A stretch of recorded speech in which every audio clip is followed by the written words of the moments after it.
Hey guys, it's Simon with Trade and Perform Coaching. Welcome. Want to do a quick trade review for Friday and kind of last week and kind of get a bigger overall picture of what the market's been doing and then help focus both at my team of traders that are in the room and just y'all in general on what are the important ideas coming up for the week beginning tomorrow morning on Monday. So number one, let's review Friday. Before we get started, let's jump into the quick legal notices. And get that out of the way. Important disclaimer and reminder for all traders and investors. The webinar is for educational purposes only and not a recommendation to buy or sell any particular financial instrument. Equities, futures, and currency trading have large potential rewards, but also large potential risks. Please be aware of the risks and be willing to accept them in order to invest in the futures and options markets. Don't trade with money you can't afford to lose.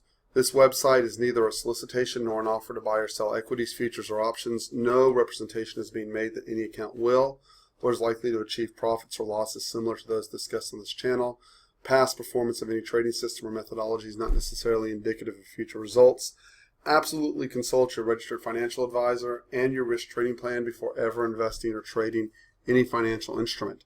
So what I want to point out, first of all, to start the week, one of the areas both newer traders or traders who are trying to find a rhythm get frustrated with is when the patterns shift really quickly. And that's what I'm going to focus on today. If we pull up a blank chart of ES and we go to a 5-minute chart, 3 minutes is a little too short, and we look through the if we look through the course of the week, what you'll notice is there was a shift here, right? You can see on the bigger picture. So see here how we had these really big, this is not that long ago, right? This is just the middle of the month, right? Back on the 19th, 20th. Look how big the opening ranges were in the first hour, right? They were just really, really big. If you keep going and you just keep grinding back, you'll see we were getting big volatility in the first hour, right? And one of the skill sets of a trader is recognizing when the environment has changed really quickly, right? So this was a small day and it was the exception to the rule, but most days we've had just big fat opening round rotations. So what you're looking for, and when we do the checklist in the market preview, we're looking for a change in pattern. And what you would have seen over the last couple nights is the range has shrunk overnight from 10 to 15 point ranges down to 4, 5, 6 point ranges, right? And that tells you two things. First of all, it tells you to bring in your expectation of what the range is, right? And that's really important strategically because now you know, whereas 2 weeks ago you might have been waiting for a 10-point rotation to get long or short, right? You're not going to get that rotation in the opening hour right now until the pattern changes, and it will. So as I believe it was Marty Schwartz said, that the market is the same today as it was 10 and 20 years ago, that it's never changed. And the reason why it never changes, the one element that it has that's consistent, is that it changes, right?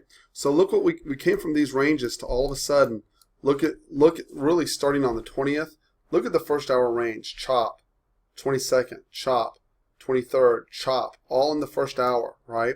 And then the other element that you'll note is this constant early U-turn that we're getting, right? Push down, not wide range, push back up, push down, push back up, push down, push back up, push down, push back up. And really what's determined the direction that the market's going to go, and this really started just last week, right? So I can't emphasize enough how difficult this is and how much it throws traders.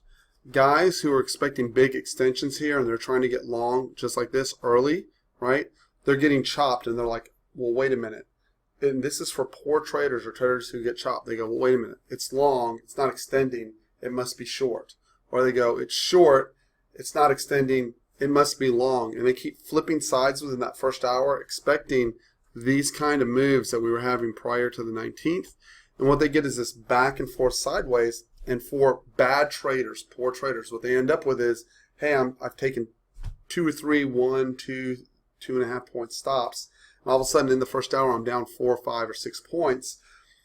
And so this is a big deal because psychologically that shifts you to now, instead of looking for your setup or understanding the market, you're like, your mind generally is shifted to how can I get back to flat for the day.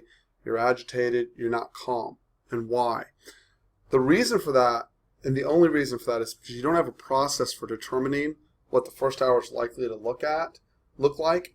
And the way you figure that out is what we do in the room. Look at the pre-market. The pre-market will usually give you a sneak preview as to what kind of price action we're going to have during the day. And then the other part is when we get all this, the other change that you have to make. When the range is wide, like we are right over here, we get big stretches in the key areas, and then we get fantastic counter rotations out of those areas that will rotate all the way down, big snaps, big shorts come in and play really nicely. You can see over here back in early June, we were getting great rotations on both sides, right? Well, all of a sudden what happens over here is we get this kind of spaghetti string of support resistance zones all start stacking on top of each other because we've essentially spent 1, 2, 3, 4 days all in the same range, right? So you've got to understand a key element to trading that's very, very important, and that is that both the overnight ranges are going to contract and expand, intraday ranges are going to contract and expand, and the way that the market presents itself to you, right, that is also going to contract and expand. And if you want to be a great trader, you will learn very quickly how to tell what is most likely to happen, right? For example, Mondays and Fridays are usually balanced days, right? They're usually the tightest ranges of the day, and it usually breaks into balance after the first hour. And you say, well, Simon, that isn't true. Well, actually it is. If you look past the first hour, here's Monday. We open drived higher. It looks like we were going to trend up. Here's the end of the first hour. If you look at the end of the first hour, we were in balance. New highs, found responsive selling, back into the mid of the range, right? Pushes down, found responsive buying back to new highs, which then found responsive selling back into the mid. That is balance, right? If we look at Friday, after the first hour, right? We balanced, we chopped, we moved right to the top of the range. New highs, pushed back in. Another new high, pushed back in. Where did it push back to? To the mid of the range, which was about right here, a little bit past, right? And then it found responsive buyers for a push back up. Knowing that this is likely to occur, now, normally, so Monday and Friday are the tightest range days of the week, and if you look, total balance on those 2 days. We actually made directional moves on Tuesday, directional moves on Wednesday, and directional moves, hard directional move at the end of the day on Thursday, right? So just knowing little things like that lets you change both your perspective, how far you think you're going to be able to get your how much P&L you'll be able to get back out of the market, right? And then the other thing that you're going to note through the week is even though the market, right, going back to this theme of, so I'm going to go to a larger time frame, right? Notice the ranges coming back from last week, and this was really important, right? That marks the swing low on ES, and notice we were never able to retest it, even though NQ looked quite bearish, right? So look what we've done. This was the mid of this range, from low to high.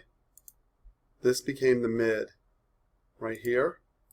Extend that to the right, and you'll notice throughout the entire week we've consolidated, and we have failed to get past the mid, which means every push down has found responsive buyers back up, and in order for us on ES to be truly bearish, we're going to have to break this swing low that was established back on the 12th, right? So this helps as well in determining your day. First of all, you know we're going to have, most likely, until this gets broken, a constant string of U-turns, which is the natural way that ES operates anyways, right? So what we're looking for in the room are signs, whether it be tick divergence, moves into key support areas determined from both TPOs and volume points, volume profile, right? We're looking for this U-turn, and if you look, all week long, with the exception of this date here, we got a U-turn every single day. From initial pushes down, U-turns back up, particularly in the morning, pushes down, U-turns back up, U-turn back up in the afternoon, and then this one, of course, just simply drove and constantly found responsive buyers, which brings me to my next point, right? The goal of the room is to teach traders what the typical price action is in ES, teach those traders how to adjust to varying rotation sizes, which is the one thing, right? What we want as traders is security and knowing that the market will do the same thing. And the last thing the market wants to do is offer us the same picture every time. It always puts a variation on it. So how do you figure out what the changes are? And then lastly, and it's the biggest thing I have for moving traders from being losing or boom bust traders to being consistent traders. If I can get them to lay off the shorts and recognize that the majority of the time on ES, we get this U-turn pattern, right? And until the market breaks, right? So there's no reason. You can identify a key area. You know that the market can't roll lower. No one's going to get scared, right? So think of it from a bigger picture. You're an institutional holder. You're not going to get scared unless you start closing below this level. And that's the earliest, right? Think how far the market's come up. Think even going back all the way to 1987. People were conditioned to buy dips in the S&P 500. Most hedge funds have a long-only mandate in the S&P 500. All mutual funds, almost all mutual funds have a long-only mandate, and most pension funds have a long-only mandate. That means you have an enormous tide of capital always washing into the S&P 500, and that's why it constantly makes those U-turns, because money managers have to put that money to work. So take that power, right? Take that knowledge and put it to work in your own trading and find where are the key locations, even here where we were having down weeks. Notice the constant U-turn, okay? So this is what we focus on in the room, is what are the changes in characteristic that tell, let me go slow so everyone understands it. What are the changes in characteristic that tell us that that day's range may contract or expand? Number two, what is the valid range for the day, and what is the type of day, whether we're looking for expansion in range, or are we looking for balance? When you have balance, right, you establish a range, and pushes outside of that range will push back in, right, versus making a vertical move and exploring new prices, right? And the market constantly alternates between being in balance, going and looking for new prices, going back into balance, and then going and looking for new prices. That's how the market basically operates. And so when I've been coaching people, particularly in one-on-one coaching, right, if they're a boom bust trader, usually if I can just get them to stop focusing on the shorts, which is hard to do for some traders, right, and focus on the longs, almost immediately their trading goes to at least break even, right? Once I can get them to establish a constant pattern of recognizing their highest odds entries on the long side, right, and they build a cushion on the P&L, right, they can then figure out whether they have the mental capacity to flip. In our minds as traders, what we want to be able to do is constantly go, yeah, I can go long and flip perfectly to the short side mentally. Okay, that's very easy to say when we're in a relaxed position as traders, right? The market's not open right now, and I'd go, yeah, of course I would flip if we got to resistance. But once you add the pressure of time, you add the pressure of money, which if you read or follow Dr. Steenbarger, he constantly reinforces the idea of money and time and adrenaline change the way that we think about process. So what I want people to do, and what we do in the room every day, is we have particular setups that we're looking for. 5-minute tick divergence, rotation size into key locations, and we let the market come to us. And then once we're in that trade, we recognize that sometimes, like in summertime, it might take 30 or 40 minutes to get to target. Sometimes when we're not in summertime, it might take 2 or 3 minutes to get to target. And then recognize what are the highest odds setups, make sure you're following process. And here's the cool thing that happens to traders. They start trusting themselves, right? When they're not constantly guessing what the market's going to do, and instead go, hey, this is a process. My entries have a high odds setups. I understand that the primary nature of the market is to U-turn. They no longer try to force their hands constantly. Instead, they say, what does my process say I should do? Where's my key location as determined by either the TPO or volume profile, right, or some other type of structure within the market, right? What are my patterns? What are my stops? And I'm going to respect all of that. And I'm going to start looking, instead of looking at one trade, I'm going to look at a series of 100 trades, right? And then I'm going to size correctly, and I'm going to protect my downside, and I'm going to respect my stops and not allow myself to get blown up. What you do is you get out of yourself emotionally, and you start getting focused more and more on that process. And if you'll look, it's the same in trading as it is for team sports. If you go look at any great football team, if you look in college football, the Alabama football team, you'll see Nick Saban constantly talks about, I have a process. I want my coaches and my teams, players, to buy into the process, and all I want them to focus on is what their job is and focusing that process. And while it may not work every single time, we're going to strive for perfection of that execution of that process. And whatever the result is the result. But if we follow the process, the result should be we win the largest number of football games. If you look at Phil Jackson, he had triangle offense. But the triangle offense won't work unless all the players buy into that concept, right? And they execute it properly every single night, over and over and over and over and over again. So that's where we're trying to move as a room. That's where I'm trying to get individual traders when I'm coaching them one-on-one. That's where I'm trying to get them to move as individuals. And if you'll keep focusing on that, and you'll keep, and you'll move out of emotion and into process, understanding that, hey, this is how this process works over and over again, I assure you, you will catch these U-turns. Your drawdowns will lower in severity. Your over trading will drop dramatically, and you will feel good about yourself as a trader, right? And you'll learn to trust yourself. And so anyways, I think I went off on a little bit of a tangent. Didn't mean to do that. Looking at the week, right? Clearly, we have to close below, for starters, and get below this 50-60 retrace. Let me eliminate this.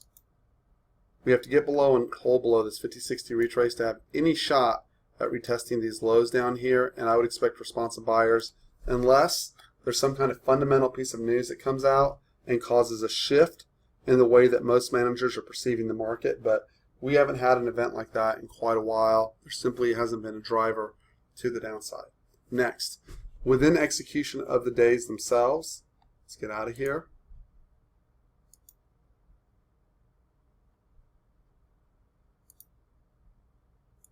Okay, if you look through the course of the week, we opened up into resistance, pushed lower, came right. Notice this is not a zone. It just simply marked Thursday's low. It was also Globex low. We pushed right into Wednesday's low. Zone is a key location. You'll see I had it marked for the members in the room the night before. We get a responsive buy right off the top of the zone, which means most people just didn't get filled at 28.25. Very few contracts went off there. That happens. This is the second time into the zone. The focus is on the primary entry. And so I want to cover one last thing here. As we pushed up, notice this zone was placed in a very good location. What's the objective of the zone? Okay, the objective of the zone is, for me, if it's well placed, which I pride myself on, is I know I can take that trade. I either have a high odds of getting paid, meaning getting to my 2-point plus target, or it slows the PAs long enough so I can give it 30, 40, 50 minutes to attempt to push me to target, or I can cover flat or for a small loss. And so this zone, as far as I'm concerned, worked perfectly. It was a return to the scene of the crime. It was a TPO location, and it held the market for a long time. I am not going to hold the market. I'm not going to hold a position as a day trader for 4.5 hours to try to get, especially when we're at the very top fifth of the market. That trade didn't work out. But we were able to cover. I entered at 35.50, was able to cover flat, and paid commissions on the trade, which is fine. And then this all came in the last hour. I'm not a fan of trading in the last hour, and the reason why I'm not a fan is because while it worked here, you see this vicious push down here at the end of the day. I don't like giving back money at the end of the day. So my suggestion is this for new traders: develop a process. Find a mentor who can guide you through and show you how staying on process pushes you to consistent profitability, will reduce the amount of emotional decision making you make, and get you focused away from emotion and towards process. It makes trading a little bit more boring, but it makes it professional, and it makes it so that you can know with a high degree of certainty that out of 10 trades, somewhere between 6 and 8 to 9 of those trades are going to come out profitable as you narrow your trade plan down. And it will lower your anxiety about figuring out what the market's going to do, because you don't care about what the market's going to do. You shift from what's the market going to do to, if the market does this, this is what I'm going to do. And it changes your whole outlook on trading. Anyways, my name is Simon. I'm with Trade and Perform Coaching. I hope you all found this helpful. You're welcome to visit us for a week pass. If you'd like to email me at tradeandperform@gmail.com. The room's only $95 a month. And with that, you get both NQ and ES charts. I stay in the trading room to coach throughout the majority of the day as much as I can, unless the price action is really fast. But the majority of the days I'm using live price action to teach in the room and to back up and reinforce with those guys I'm coaching one-on-one what we're learning in those one-on-one sessions. And so everyone benefits from that, right? And the goal is to make you a better process-driven trader, lower emotion, more focus on outcomes, management of trades, trade size management, stop loss management, so that you can actually grow your account instead of being constantly at risk of blowing up like the majority of retail traders are when they come in to trade futures. Anyways, y'all have a wonderful day, and I hope everyone has a great week. And I'm going to join my family now. So I'll talk to y'all later.